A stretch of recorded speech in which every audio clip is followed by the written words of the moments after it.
Boa tarde todo mundo, tá dando para ouvir? De boa? De boa, tá.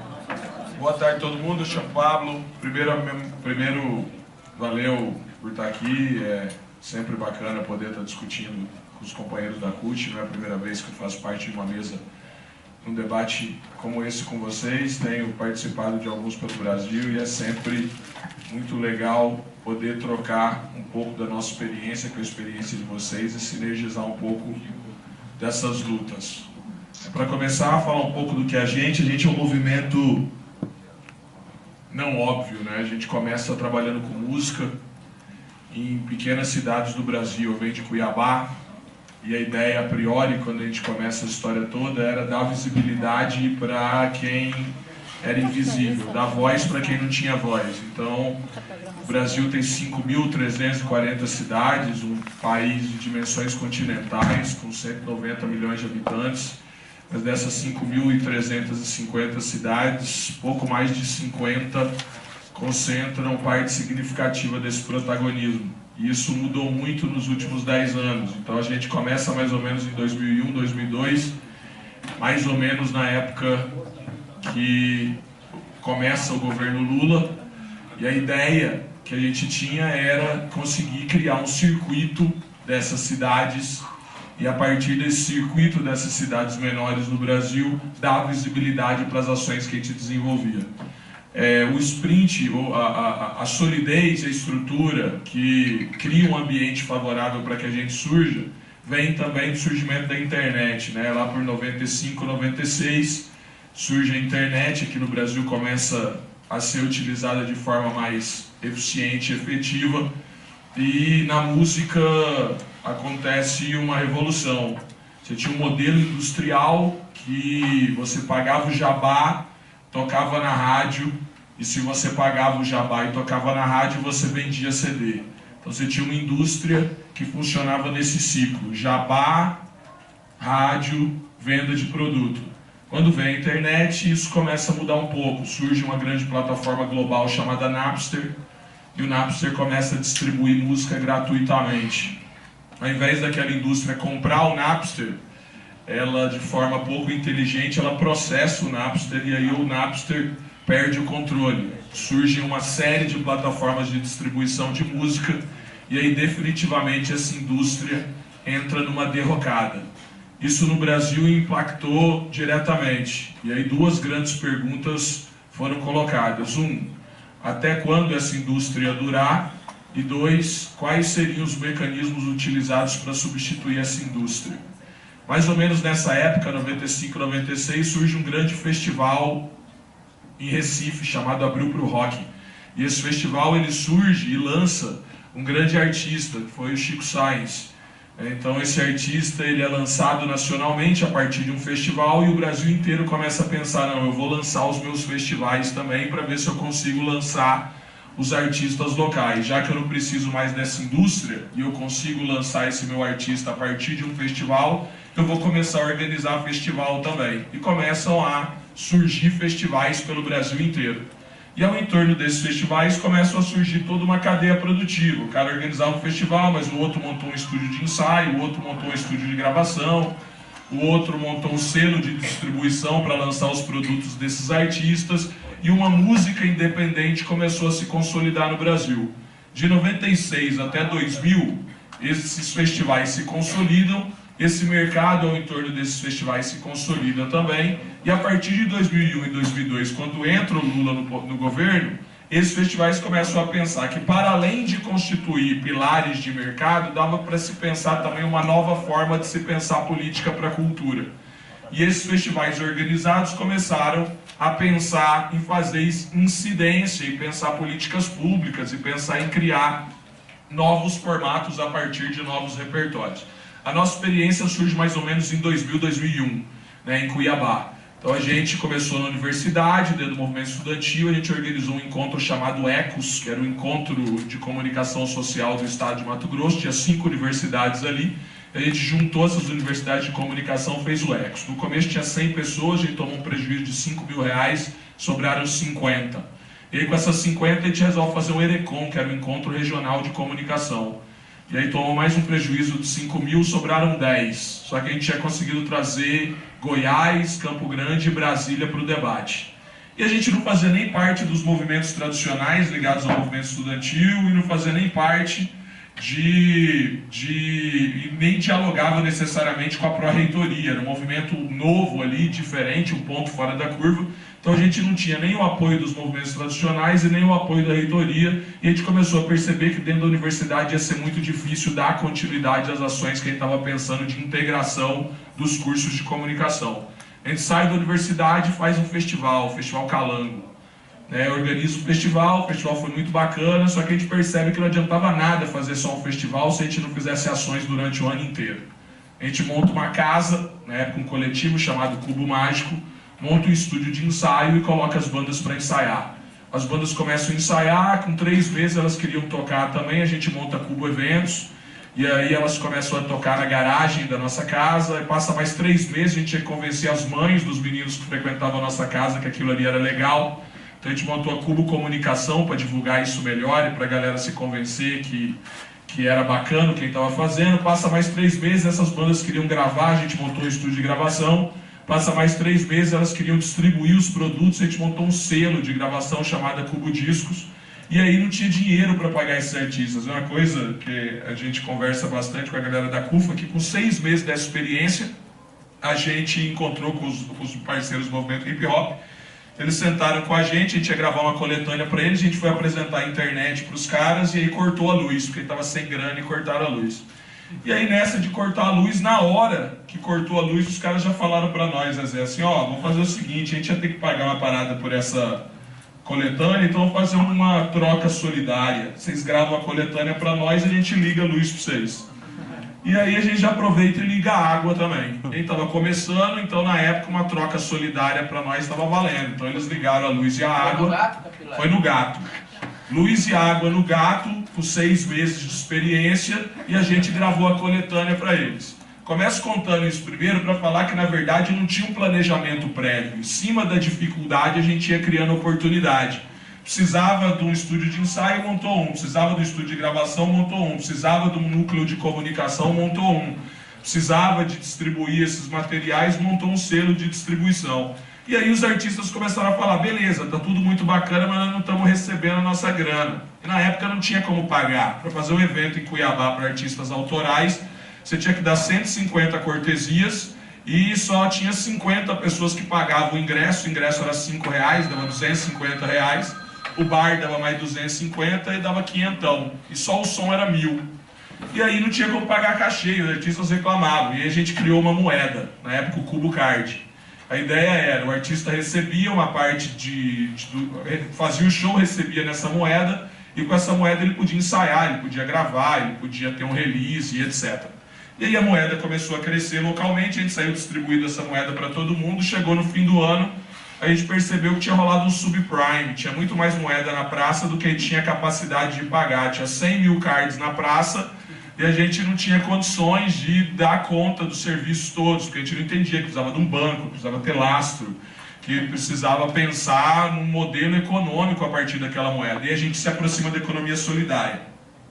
E a gente se relaciona com a iniciativa privada, começa a se relacionar com o poder público, e começa a perceber que a gente precisava, a partir daquela experiência, se conectar com outras experiências pelo Brasil, para a gente ampliar aquilo que ele estava fazendo. Não adiantava mais ficar só em Cuiabá. A gente vai para o Acre, a gente vai para o Pará, a gente vai para o Amapá, a gente vai para o Uberlândia, a gente foi para o interior do Paraná, e a gente começou a pensar uma rede. Surgiu aí a ideia de um circuito fora do eixo. E tinham 3 premissas principais: circulação, distribuição e produção de conteúdo. A gente queria fazer com que os artistas circulassem, os produtores também, os ativistas.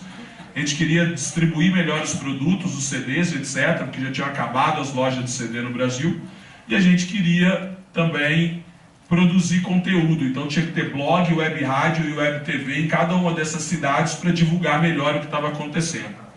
Em 2006, quando a gente começou, a gente tinha 4 coletivos, agora em 2013 nós estamos em mais de 400 cidades.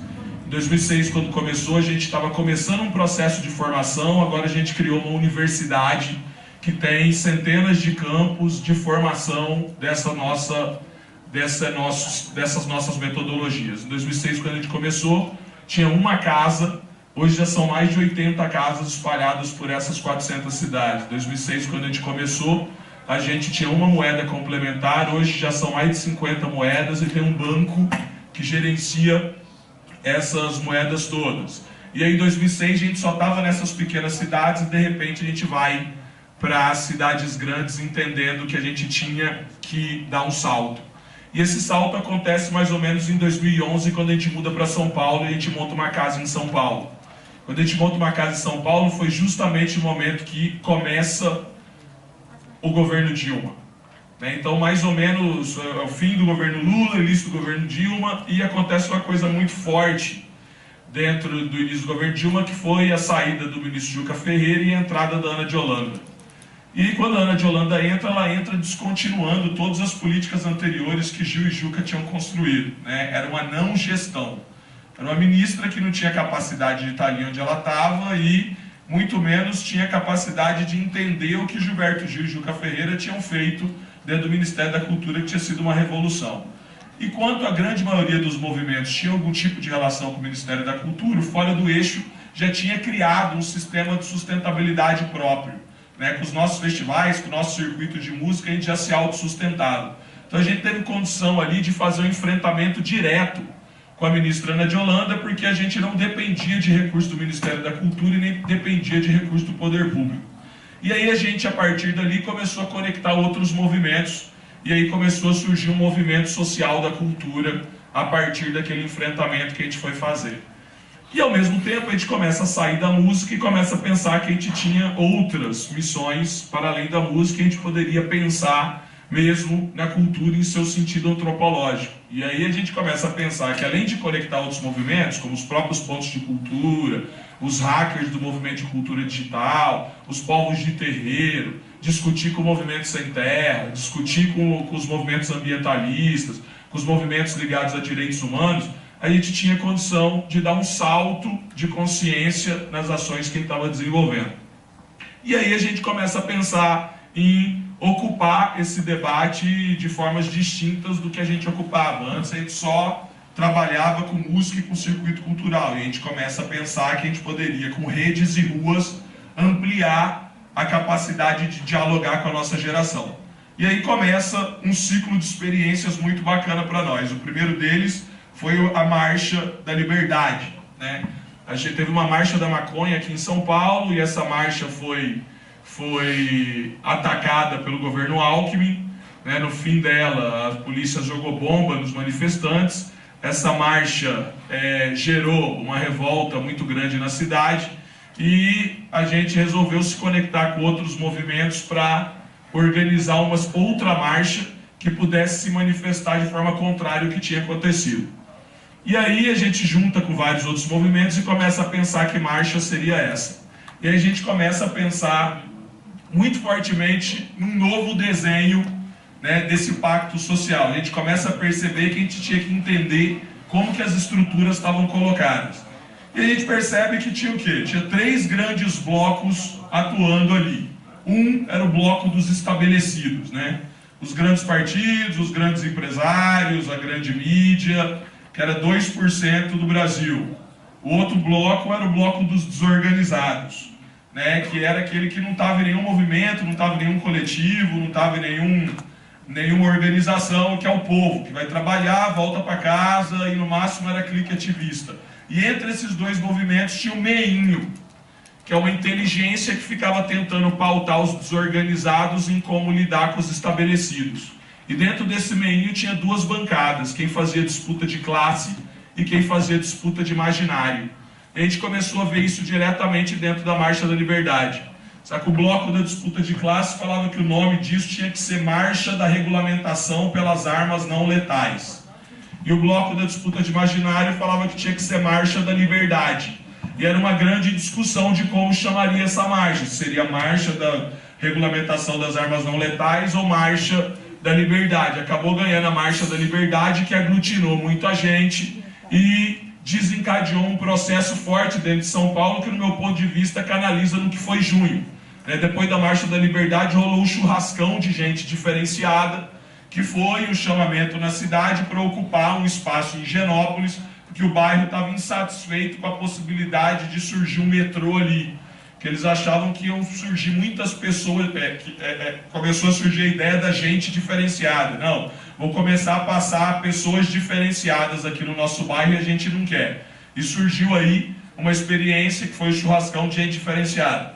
A partir do churrascão de gente diferenciada, começou a surgir várias outras experiências de ocupação na cidade. Veio o Festival Baixo Centro, veio a Marcha das Vadias, veio a Marcha da Maconha, sabe? Veio o Amorcinho Russomano não, já perto da eleição da prefeitura, tinha o Haddad, o Serra e o Russomano estava na frente, certo? 45% das intenções de voto, rola um movimento chamado Amorcinho Russomano não, né? E coincidentemente, no fim do movimento, o Russomano tinha caído. Óbvio que não foi só pelo movimento, foi também por uma série de declarações desastrosas e pela própria incapacidade do candidato em sustentar a sua candidatura. E depois do Amorcinho Russomano não, rolou o Existe Amor em SP, que também foi muito grande, foi um movimento da Praça Roosevelt, etc.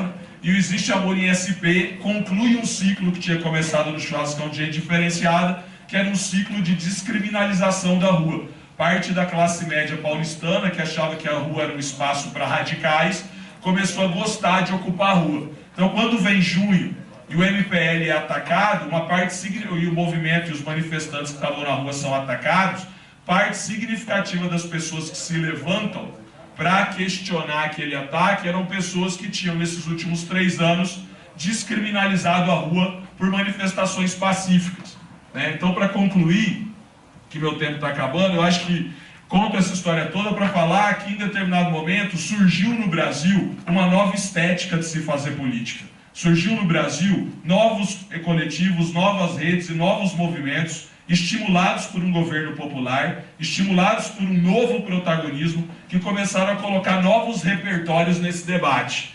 E que começaram a questionar também, sabe, que tipo de movimento que a gente deveria construir para a gente chegar no mesmo lugar do desejo da nossa geração. Como que a gente ia conseguir construir novos repertórios para que essa geração conseguisse acompanhar os debates e os movimentos que estavam colocados. E esses novos movimentos surgem em determinado momento, no mesmo momento que os movimentos tradicionais estavam se redebatendo. E isso proporcionou com que a gente criasse uma ferramenta de comunicação chamada Mídia Ninja. E a Mídia Ninja, por exemplo, ela fez frente à mídia tradicional durante as manifestações. Porque a gente tinha construído uma rede no Brasil inteiro, com jovens de 18 a 25 anos, com novos repertórios, e com disposição de ir disputar essas novas narrativas com a grande mídia. E dos 4 grandes temas que surgiram a partir de junho, esse tipo de plataforma estava preparado para debater todos. O primeiro foi o transporte público, o segundo foi a crise da representatividade política, crise das instituições, crise das organizações e dos partidos. O terceiro era a crise da segurança pública, né, e a crise da PM, etc. E o quarto era a crise da imprensa e a crise de quem apresentava as narrativas. Em determinado momento, esses novos movimentos conseguiram apresentar novas soluções para esses novos problemas. Então surge a Mídia Ninja com uma capacidade de atuar em rede com muita força e movimenta uma série de atores que até então não se dispunham muito fortemente a ir para a rua, a irem para a rua e, junto com os movimentos tradicionais, tentar ressignificar o processo de lutas populares no Brasil. Então a história é grande, tem um monte de coisa, mas eu acho que depois que cada um falar a gente vai poder debater. Mas a ideia era, a gente sai do nada, de uma pequena cidade, com um governo popular que investiu em pontos de cultura, em cultura digital, a gente consegue protagonizar um debate nessas cidades, a gente conecta essas cidades todas, cria uma grande rede, muda para as grandes cidades, se conecta com novos movimentos, com movimentos tradicionais e começa a pensar em novas formas de se fazer política, tentando sair do cercadinho e parando de falar só para os convertidos. Então, concluindo, para mim eu acho que a grande mensagem que esses movimentos passam é: chegou o momento de deixar de ter um compromisso atávico com o inviável. Por muitas vezes os movimentos têm medo de ganhar e vão ao entorno de um compromisso atávico com o inviável, caminhando de derrota em derrota, precisando de um opressor e sendo sempre o oprimido, né? Projetando as suas frustrações no próximo. E essas novas narrativas têm tentado se preparar para ganhar, para não falar só com os convertidos que estão dentro dos movimentos, mas tentar falar também com milhões de jovens que estão aí e que em determinado momento não se interessavam por política, que a partir de junho, a partir de 2002, começaram a se interessar, em junho deram um salto quântico de consciência e que esses movimentos precisam de alguma forma criarem plataformas que consigam dialogar diretamente com essa juventude, e é o que a gente tem tentado fazer. Então, resumidamente, para começar, é isso. Obrigado. Uma belíssima história, experiência diferente, crescimento muito sindical, né? Vamos passar agora, então, para o Zezé.